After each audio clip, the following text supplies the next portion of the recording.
नमस्कार, nation one में मैं लिली आप सभी का स्वागत करती हूं। हमारे साथ खास मुलाकात में आज के मेहमान हैं आप पार्टी के जिला उपाध्यक्ष श्री विपिन खन्ना जी।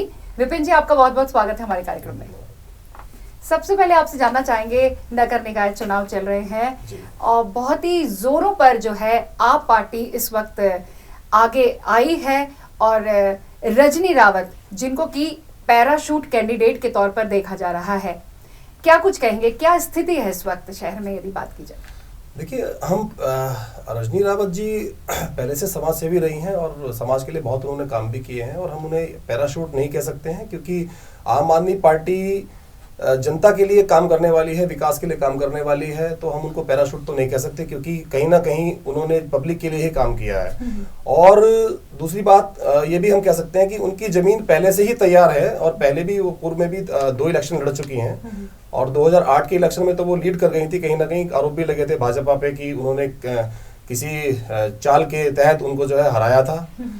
तो हम ये नहीं कह सकते कि वो पैराशूट प्रत्याशी हैं। आम आदमी पार्टी ऐसे लोगों को नहीं एक्सेप्ट करती जो पैराशूट हो या जमीन पे कहीं काम ना कर रहे हों। और पार्टी की जमीन अच्छी तैयार है और हम लीड कर रहे हैं, जीत रहे हैं चुनाव। तो कहीं ना कहीं जैसा आपने कहा कि वो पैराशूट प्रत्याशी आप नहीं मानते हैं। जी नहीं। वो उत्तराखंड की हैं और पहले भी वो कई बार चुनाव लड़ चुकी हैं और अच्छी पकड़ के साथ उन्होंने अपनी मजबूत पकड़ जो है शहर में बनाई है। तो आप पार्टी के साथ मिलकर भी क्या उन्होंने कुछ काम किए हैं या आप पार्टी की नीतियों के तहत उन्होंने कुछ ऐसा किया है जो उन पर इतना भरोसा जताया गया कि उनको मेयर पद के लिए उत्तराखंड से जो प्रत्याशी चुना गया है? देखिए, आप पार्टी के साथ तो काम करने का उनको मौका नहीं मिल पाया। उसका कारण ये रहा कि उन्होंने हाल ही में पार्टी को ज्वाइन किया है जब इलेक्शन घोषित हो गए। और दूसरा आपका सवाल था कि आप पार्टी के साथ जो है मतलब पार्टी उनको प्रत्याशी क्यों बनाया? पार्टी ने प्रत्याशी उनको इसलिए बनाया कि वो पहले से जमीन से जुड़ी हुई नेता रही हैं और पब्लिक ने कहीं ना कहीं उनको एक्सेप्ट किया है।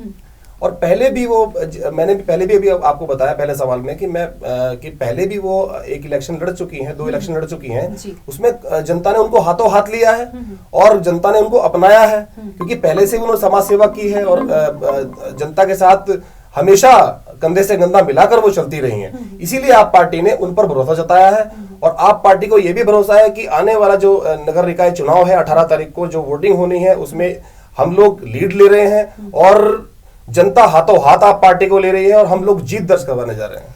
आपने ये कहा कि 18 तारीख को जो निकाय चुनाव की मतदान जो होने वाला है उस मतदान में आप पार्टी जो है वो लीड करेगी, ऐसा आपका मानना है।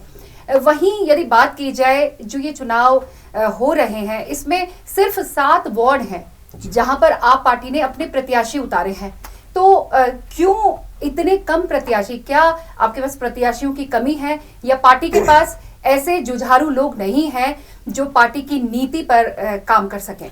देखिए, ऐसा कुछ नहीं है कि पार्टी की नीति पर जुझारू लोग नहीं हैं। जुझारू लोग बहुत हैं और आप पार्टी के साथ बड़े डेडिकेटेड कार्यकर्ता हैं जो दिल से जुड़े हुए हैं, मन से जुड़े हुए हैं, समाज के साथ काम करने वाले हैं।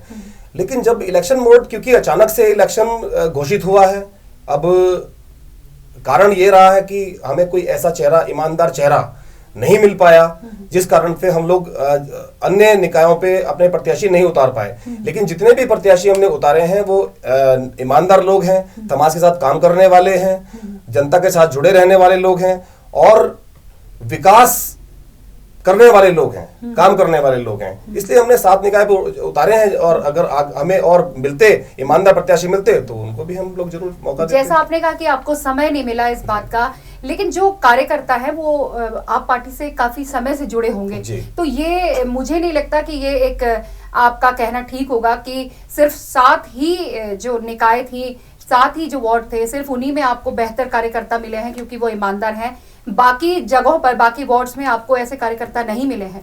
हाँ, वो पार्टी की तैयारी तो पूरी है चुनाव की और थी भी चुनाव की तैयारी, लेकिन वही मैंने कहा कि पार्टी अभी इलेक्शन मोड में नहीं थी क्योंकि अचानक से इलेक्शन घोषित हुआ है, इसलिए तैयारी नहीं कर पाए। इस कारण ये भी बहुत बड़ा कारण रहा कि प्रत्याशी ज्यादा नहीं उतर पाए और कुछ हमें समय पे ऐसे लोग नहीं मिल पाए जो ईमानदार छवि के लोग हों। जितने भी लोग ईमानदार छवि के मिले हमने उनको उतारा। बस उसका कारण ये रहा कि अन्य निकायों पे नहीं उतार पाए क्योंकि बहुत जल्दबाजी में चुनाव हुआ है, चुनाव घोषित हुआ है, ये एक बड़ा कारण रहा है। एक चीज बहुत ही महत्वपूर्ण यहाँ पर देखने को मिल रही है कि ठीक निकाय चुनाव की घोषणा होने से 2 दिन पहले ही जो है आप कार्यकारिणी जो है वो यहाँ पर भंग हो जाती है जी। ये एक बहुत बड़ा सवाल है अपने आप में। इस पर आप क्या स्पष्टीकरण देना चाहेंगे? देखिए, जब ये निर्णय वैसे तो केंद्रीय नेतृत्व का निर्णय था, और जो कार्यकारिणी भंग की गई है उसके पीछे हम नहीं जानते क्या कारण हो सकता है, लेकिन ये मौका नहीं मिल पाया। जैसे कार्यकारिणी भंग हुई है तुरंत इलेक्शन घोषित हो गए। नहीं, किसी को भी नहीं पता था, यहाँ तक कि सरकार को भी नहीं पता था कि इलेक्शन घोषित होने वाला है, तो आम आदमी पार्टी को क्या पता होना था। ठीक है, जिन लोगों को मौका मिला, जिन लोगों ने प्लेटफॉर्म पे काम किया, वो आज भी कर रहे हैं और क्षेत्रों में काम कर रहे हैं। कार्यकारिणी भंग करने का कोई बड़ा ऐसा कोई कारण नहीं था। भंग करी गई, लेकिन इलेक्शन से पहले भंग हो गई, ये थोड़ा कोइंसिडेंस हो गया है, लेकिन सारे लोग काम कर रहे हैं सब एक साथ। लेकिन इसका असर इस चुनाव पर कहीं ना कहीं तो देखने को मिल रहा हो। नहीं, कोई चुनाव पे कोई देखने को नहीं मिल रहा असर, क्योंकि सारे कार्यकर्ता लगे पड़े हैं, वार्ड बाई वार्ड घूम रहे हैं और जनता के बीच में काम कर रहे हैं। जी। उमा सिसोदिया, वो एक ऐसा नाम है जो कि आप पार्टी का उत्तराखंड में बड़ा चेहरा मानी जाती हैं और बहुत जुझारू कार्यकर्ता भी रही हैं। उनको काफी आगे देखा जाता है जब भी आपका कोई कार्यक्रम होता है, लेकिन इस वक्त जो है उमा सिसोदिया कहीं दिखाई नहीं दे रही हैं, तो इस पर क्या कुछ कहने वाले हैं? देखिए, उमा सिसोदिया हमारी पूर्व संगठन मंत्री रही हैं, और ये जो प्रकरण हुआ है चुनाव से ठीक पहले जो कार्यकारिणी भंग कर दी गई, उसमें वो संगठन मंत्री रही हैं, और ऐसा हम नहीं कह सकते कि वो कहीं दिखाई नहीं दे रही हैं। हर वार्ड में हर प्रत्याशी के साथ वो खड़ी हैं, हर जुलूस में आप देख सकते हैं। हाँ, ये बात कह सकते हैं कि हम मैडम रजनी रावत के साथ वो नहीं है, लेकिन वो जमीन से जुड़ी हुई नेता है, इसीलिए अपने जो उनके कार्यकर्ता हैं, जो उनके प्रत्याशी हैं, उनके साथ वो डोर टू डोर जनता के बीच में लगातार वो बनी हुई है। उन पर क्यों भरोसा नहीं जताया गया, ये भी तो एक सवाल होगा लोगों के मन में। देखिए, मैंने पहले ही आपको कहा कि भरोसा जताने और ना जताने का तो प्रश्न ही नहीं है, क्योंकि भरोसा तो आम आदमी पार्टी के हर कार्यकर्ता को अपने ऊपर भी है, और हमारे जितने भी पदाधिकारी हैं, नेता हैं, उनको भी अपने कार्यकर्ताओं पे पूरा भरोसा है। ऐसा नहीं है कि उनके ऊपर भरोसा नहीं जताया गया। ये मैंने पहले ही कहा आपको कि ये एक अचानक से हुई हुई घटना मान सकते हैं हम, कि 2 दिन पहले कार्यकारिणी भंग की गई और 2 दिन बाद चुनाव घोषित हो गया। नहीं पता था पार्टी को शायद चुनाव घोषित हो जाएगा, अगर ये पता होता तो ये चीजें नहीं होती। ये निर्णय किसका था पार्टी को खंडित करने का इस वक्त? देखिए, मैंने कहा ना आपको, पार्टी खंडित नहीं हुई है, भंग करने नहीं, का भंग इसका निर्णय प्रदेश प्रभारी हैं हमारे राकेश सिन्हा जी, माननीय मुख्यमंत्री जी के विशेष सलाहकार हैं और उत्तराखंड प्रदेश के प्रभारी हैं। ये उनका निर्णय था और उन्होंने अपने विवेक से निर्णय लिया है, जो लिया है ठीक लिया। तो उनसे भी लोगों की बातचीत हुई होगी, उनसे भी बात की गई होगी कि क्या कारण रहा कार्यकारिणी इस वक्त भंग करने का, उनका क्या कहना था इस पर? नहीं, कार्यकारिणी भंग करने का कोई ऐसा कारण नहीं, खास कारण नहीं रहा। कार्यकारिणी पिछले 1 साल से काम कर रही थी और पूरे प्रदेश के अंदर हम लोग अच्छा काम कर रहे थे और आगे भी कर रहे हैं। लेकिन ठीक है, उनका अपना व्यक्तिगत निर्णय था, उनको लगा होगा कि कोई लोग अच्छे काम कर सकते हैं, उनको आगे लेके आए। तो कार्यकारिणी भंग होने के बाद जो और कार्यकारिणी के सदस्य हैं आपके, उन सबका इस वक्त निकाय चुनाव में किस तरह का रुख है? उनका रुख स्पष्ट है, सब साथ मिलकर काम कर रहे हैं। हमारे प्रदेश अध्यक्ष एस कलेर जी हैं, वो अपना काम कर रहे हैं। वो बेचारे पिछले 1 महीने से देहरादून, हरिद्वार, ऋषिकेश, डोईवाला और इधर आपका विकास नगर भ्रमण कर रहे हैं। वो जब चुनाव घोषित होने के बाद बेचारे हर 1 दिन के लिए भी शायद अपने घर ना गए हों। हमारे मीडिया प्रभारी हैं काला जी, वो भी लगातार संपर्क में हैं, मीडिया में बने हुए हैं। तो सभी अपनी अपनी भूमिका निभा रहे हैं, ऐसा कुछ नहीं है। तो यदि आपके जो मेयर पद के लिए आपकी प्रत्याशी हैं रजनी रावत जी, जिन पर आपने भरोसा जताया है, यदि वो जीत कर आती हैं तो क्या कुछ कहेंगे इस पर आप? यदि वो जीत जाती हैं जी, तो क्या भविष्य यहाँ पर रहने वाला है? बिल्कुल, आप पार्टी के साथ वो काम करेंगे और आप पार्टी की नीतियों के साथ वो काम करेंगे और जनता के लिए ही काम करेंगे, क्योंकि रजनी रावत का पहले से ही पुराना जनता से जुड़ाव रहा है।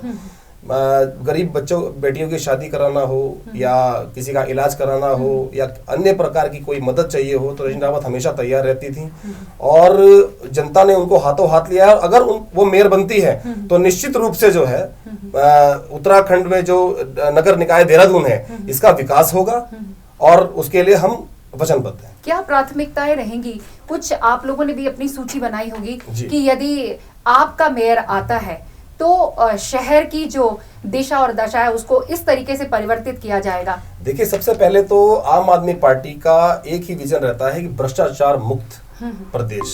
सबसे पहले नगर निकाय में भ्रष्टाचार मुक्त नगर निकाय को किया जाएगा, और जितना भारतीय जनता पार्टी द्वारा या कांग्रेस द्वारा देहरादून का बुरा हाल किया गया वो सब चीजें ठीक करी जाएंगी। गंदगियां, जो जितनी गंदगी पसरी पड़ी है देहरादून के अंदर, जगह जगह डोर टू डोर गाड़ी नहीं पहुंच पाती, उसकी व्यवस्था करी जाएगी। और सबसे बड़ी चीज, जो प्रमाण पत्र नगर निगम द्वारा जारी किए जाते हैं, सबसे पहले आम आदमी पार्टी का ये मकसद है कि जनता के बीच में जाके जो दिक्कतें पैदा होती हैं, पब्लिक जाती है नगर निगम में, मृत्यु प्रमाण पत्र बनाना है, जन्म प्रमाण पत्र बनाना है या अन्य प्रकार के प्रमाण पत्र बनाए जाते हैं, तो उसके लिए उनसे पैसे की मांग की जाती है, रिश्वत की मांग की जाती है, क्योंकि आपको पता है प्रदेश भ्रष्टाचार के में इतना लिप्त हो चुका है कि इन्होंने बिहार उत्तर प्रदेश को भी फेल करके रख दिया है। आज पब्लिक त्रस्त है इस चीजों से, लोग चक्कर काटते हैं लेकिन उनके काम नहीं होते हैं, राशन कार्ड नहीं बनते हैं।